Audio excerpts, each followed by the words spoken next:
GB300은 3분기부터는 본격적으로 양산될 예정이라고 하고요. 이미 애플은 엔비디아의 GB300에 대해서 약 10억 불 규모의 사전 주문을 한 것으로도 알려지고 있습니다. 그래서 하반기 추론 수요에서 뺏겼던 자리를 다시 되찾으면서 게임 체인저가 될 것인지는 한번 지켜볼 필요가 있을 것 같습니다. 엔비디아가 과거 2023년 6월에 실적 발표를 하면서 주가가 급등한 날이 있었습니다. 딱 그날이 글로벌하게 AI 랠리가 본격화되던 시점이었습니다.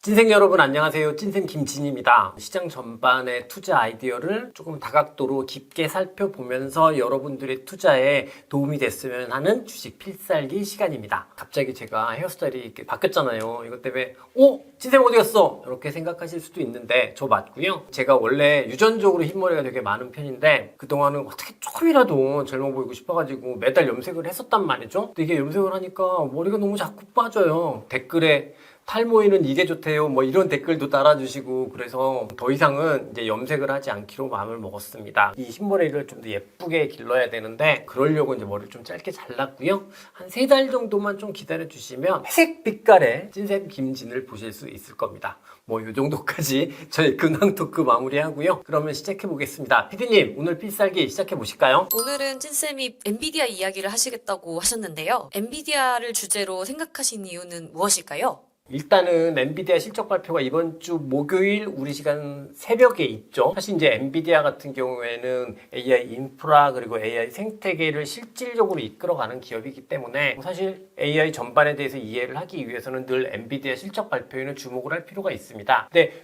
단순한 요 정도 이유 때문이 아니라 사실 최근에 보면 엔비디아에 관해서 꽤나 긍정적이라고 생각할 수 있는 이슈들이 조금 있어요. 근데 전반적으로 시장에서 엔비디아에 대한 관심도가 줄어있다 보니까 이런 이슈들이 크게 주목받지 못하고 있는 것 같거든요. 이렇게 관심이 좀 줄어든 이유가 결국은 사실 최근에 나온 이슈가 그냥 진짜 아무것도 아닌 이슈일 수도 있는 거고 아니면 현재 상황은 어찌됐든 시장 전체로 보면 관세 같은 매크로 리스크가 크게 작동하는 상황이다 보니까 이런 개별 기업의 하나하나의 이슈에 대해서 관심이 떨어진 게 될 수도 있을 거고 혹은 실적 발표 이전에 뭔가의 주가에 대한 경계감이 많기 때문에 시장의 반응이나 주가의 반응이 지지부진한 것일 수도 있는 거고 뭐 그럴 것 같습니다. 근데 저는 이렇게 늘 말씀을 드리는데요. 우리가 주식 투자를 좀 안정적으로 하려면 한 박자 빠른 액션은 필요 없습니다. 대신에 이 고민이 반박자 정도 빠르면 좋을 것 같아요. 한 박자 빠르게 액션을 해서 맞으면 수익이 잘 나겠지만 쓸데없는 위험을 또 감수하는 상황이 되잖아요. 반대로 이렇게 반박자 정도만 미리 고민을 하고 있게 되면 주가가 이전과는 다른 흐름을 보일 때 우리는 미리 고민한 부분이 있으니까 기민하게 대응을 할 수 있을 것 같습니다. 그래서 오늘 필살기에서는요. 최근에 나온 엔비디아 이슈들에 대해서 전반적으로 좀 정리를 해보면서 실적 발표 이후에 주가 흐름이 만약에 변화가 있다고 한다면 이에 대한 준비를 해보고자 합니다. 엔비디아 관련해가지고 요즘에 긍정적인 이슈들이 있다고 하셨는데요. 그것들은 어떤 것일까요? 일단 몇 가지가 있는데요. 첫 번째로 말씀드릴 이슈는 이미 아마 많이 들어보셨을 미국과 중동 간의 AI 투자 협약입니다. 지난번에 이제 트럼프 대통령이 중동 순방을 했잖아요. 근데 이게 뭐 미국에서는 AI 외교다 뭐 요렇게까지도 이야기를 하는 상황인데요. 들리는 이야기에 따르면 미국의 트럼프 행정부 같은 경우에는 미국의 AI 경쟁에서의 승리를 우선적 국가 과제로 설정을 하고 있다고 합니다. 그러니 AI가 여전히 중요한 핵심적인 이슈다라고 보면 될 것 같아요. 2주 전에 중동과의 협약 내용을 큰 것들을 살펴보면 우선은 사우디아라비아하고 한 6천억 규모 정도의 투자 협정을 발표를 했고요. 아랍에미레이트와는 국영 AI 기업이죠. G42가 주도하는 5기가와트 규모의 데이터 센터 건설 계획도 이런 것들도 발표가 되었습니다. 데이터 센터를 지으려면 전력이 제일 중요한데 이 중동 지역이 전력적으로 보면은 굉장히 유리하잖아요. 이 전력 차원에서 유리하기 때문에 중동 지역이 글로벌 AI 인프라 발전의 핵심으로 부상할 가능성이 높아지는 이벤트라고 생각할 수 있을 것 같고요. 이제 미국의 AI 기업들은 대규모 중동의 자금의 흐름에 올라타는 상황이다. 이렇게 볼 수 있을 것 같습니다. 이런 상황에서 사실 단기적으로 가장 직접적인 수혜는 엔비디아라고 할 수 있겠죠. 일예로 아랍에미레이트의 국영 AI 기업인 G42 같은 경우에는 매년 엔비디아의 최상위 칩을 50만 개 정도를 우선 할당받을 것으로 보장을 받았다고 이렇게 알려져 있단 말이죠. 그럼 엔비디아는 이제 매출처가 다변화되는 거기 때문에 가장 직접적인 수혜라고 생각할 수 있겠습니다. 현재 미국의 AI 투자가 축소되고 있는 상황은 결코 아닙니다. 하지만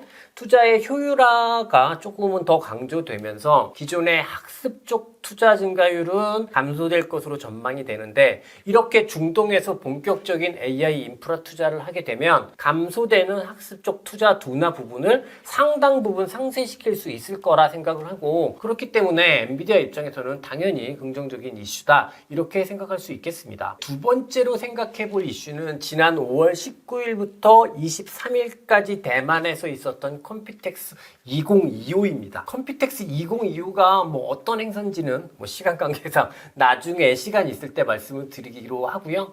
엔비디아 이야기를 하는 거니까 엔비디아와 관련한 이슈들만 좀 간략하게 말씀을 드려보면 첫 번째는 그레이스 블랙웰 울트라라고 명명된 GB300 신규 칩이죠. 이거에 대한 구체적인 내용을 컴퓨텍스 2025를 통해 공개했다는 겁니다. 엔비디아 측의 설명을 보게 되면 이 GB300은 기존 GB200 대비해서 추론 성능은 1.5배 정도 향상이 되었고요. 학습 능력은 그대로 유지가 됐습니다. 대신에 HBM 용량은 1.5배 정도 늘었고 네트워크 성능은 2배 정도 증가한 칩이라고 합니다. 또한 이 부분이 저는 더 중요해 보이는데 기존 GB200 시스템하고 GB300은 완벽하게 호환이 되기 때문에 기존에 있는 서버렉은 그대로 사용하면서 칩만 업그레이드 함으로써 전체 시스템 성능이 대폭 향상될 수 있다고 합니다. 루머에 따르면 GB300은 3분기부터는 본격적으로 양산될 예정이라고 하고요. 이미 애플은 엔비디아의 GB300에 대해서 약 10억 불 규모의 사전 주문을 한 것으로도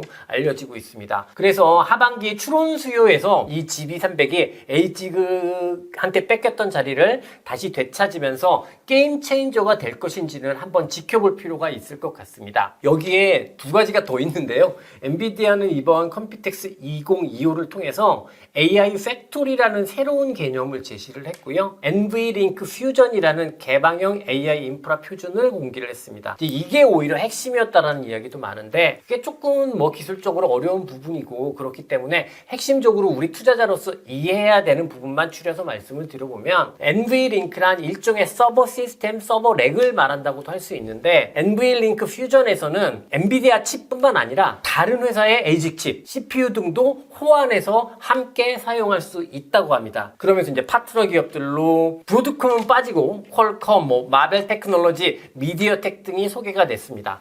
이제 이거는 당장 추론 시장에서 ASIC 반도체 확장 자체는 인정을 하면서 대신에 엔비디아는 AI 인프라 전체에 대한 헤게모니를 장악하겠다. 요런 엔비디아의 청사진이 있다. 이걸 이야기하는 거라고 생각이 들거든요. 물론 현재 이제 글로벌 CSP 데이터 센터를 운용하는 기업들 같은 경우에는 엔비디아가 갖추고 있는 헤게모니에서 벗어나려는 노력을 하고 있는 상황이기 때문에 엔비디아의 이 청사진 이게 반드시 성공한다라는 보장은 없을 겁니다. 그러나 엔비디아는 최소한 단순 칩 설계를 넘어서 AI 인프라 전체를 선제적으로 고민하고 있는 기업이라는 게 재증명되고 있는 것 같기는 해요. 또 이제 마지막으로 엔비디아는 지난 CES 때 피지컬 AI라는 돌풍을 만들어냈잖아요. 이렇게 코즈머스를 소개하면서 피지컬 AI가 돌풍을 이뤘는데 이 코즈머스를 기반으로 구축된 청사진인 그루트 드림스라는 것도 발표를 했습니다. 코즈머스가 학습한 것들을 실제 로봇이 행동으로 학습하기 위해서는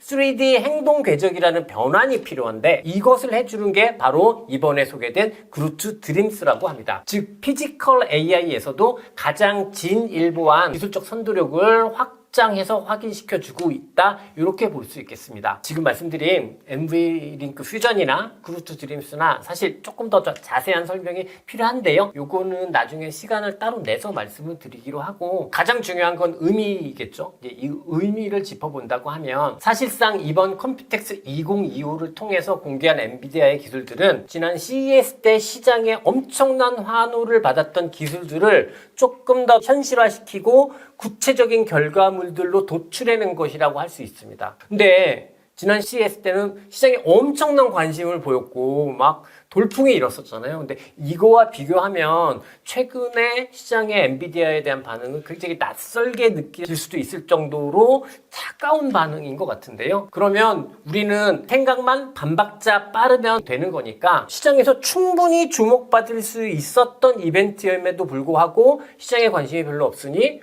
오히려 우리라도 실적 발표 이전에 대략적으로 이런 이슈들이 있었다라는 것을 정리하는 건 우리 투자에 더 도움이 될 것 같아서 그래서 말씀을 드렸습니다. 엔비디아는 지금 에이직 반도체인 브로드컴에 비해서 주가상으로도 많이 떨어진 것이 사실이잖아요. 그럼 현재 AI 가속기 시장 상황은 어떨까요? 그리고 실적 발표에서는 어떤 것을 주목해야 될까요? 엔비디아의 GB200 같은 경우가 지난 1분기에 공급문의 생산 지연을 겪었고 최근 들어서는 생산량을 오히려 감축해야 된다는 이야기까지도 나온 적이 있습니다. 이렇게 엔비디아의 GB200이 공급이 원활하지 못한 가운데 데이터 센터 운용자들은 엔비디아가 만들어 놓은 헤게모니에서 벗어나기 위해서 각각의 고유의 에이직 반도체 개발을 힘쓰고 있었던 상황이 지난 6개월간의 과정인 것 같아요. 거기에 이제 출원 과정에서는 각각의 맞춤형 반도체의 성능이 더 많이 필요해지는 상황이니까 에이직 반도체들이 실제로 기존의 엔비디아의 GPU의 자리를 잠식해 왔고 이게 지난번에 필살기를 통해서 보여드린 브로드컴과 엔비디아의 주가 퍼포먼스의 차이의 핵심적인 원인이다. 이렇게 말씀드릴 수 있겠는데요. 사실 엔비디아는 좀 부담을 느끼고 있는 것 같기는 합니다. 젠슨왕의 인터뷰를 들어서도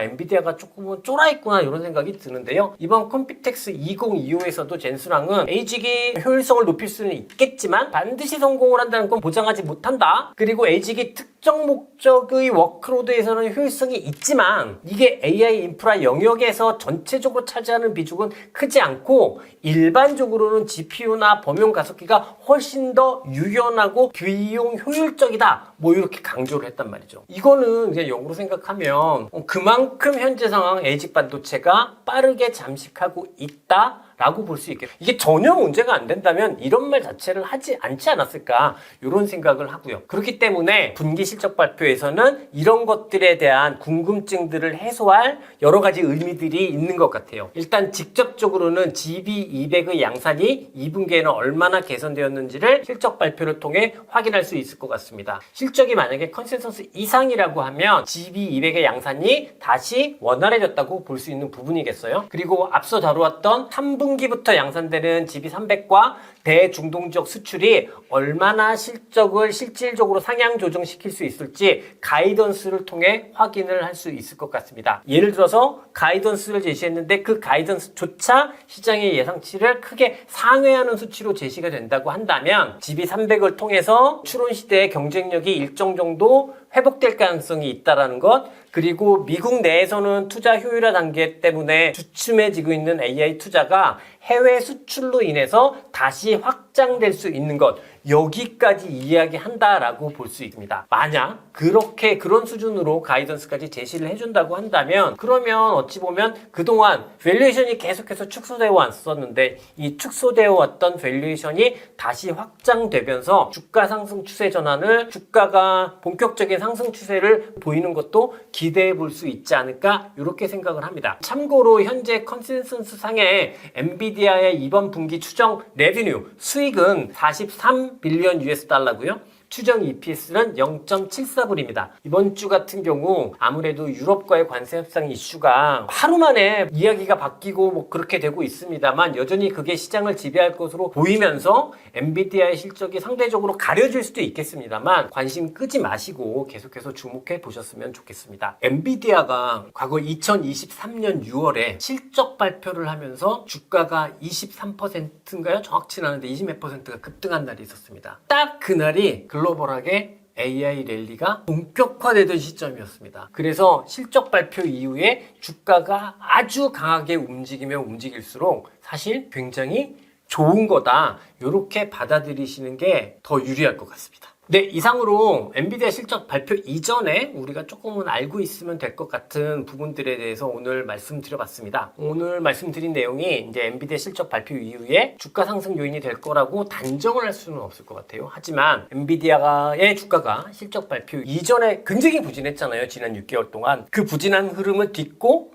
다른 모습을 보여주게 된다면 그것 자체는 일시적 주가 상승 이상의 의미가 될 수도 있다라는 배경 요소들이 지금 오늘 제가 말씀드린 내용이지 않을까 싶고, 우리는 그래서 이런 내용들 정도는 알고 엔비디아 실적을 바라봐야 될 것 같습니다. 그렇기 때문에 뭐 서두에 말씀드린 대로 한 박자 빠른 액션보다는 반 박자 정도 빠르게 고민하고, 그 측면에서 오늘 이야기는 여러분들께 조금은 도움이 될 수 있는 이야기라고 생각을 합니다. 네, 이상 영상 마무리하도록 하겠습니다. 저는 찐쌤 김진이고요. 끝까지 시청해 주셔서 감사합니다. 그럼 찐쌤 여러분, 화이팅입니다.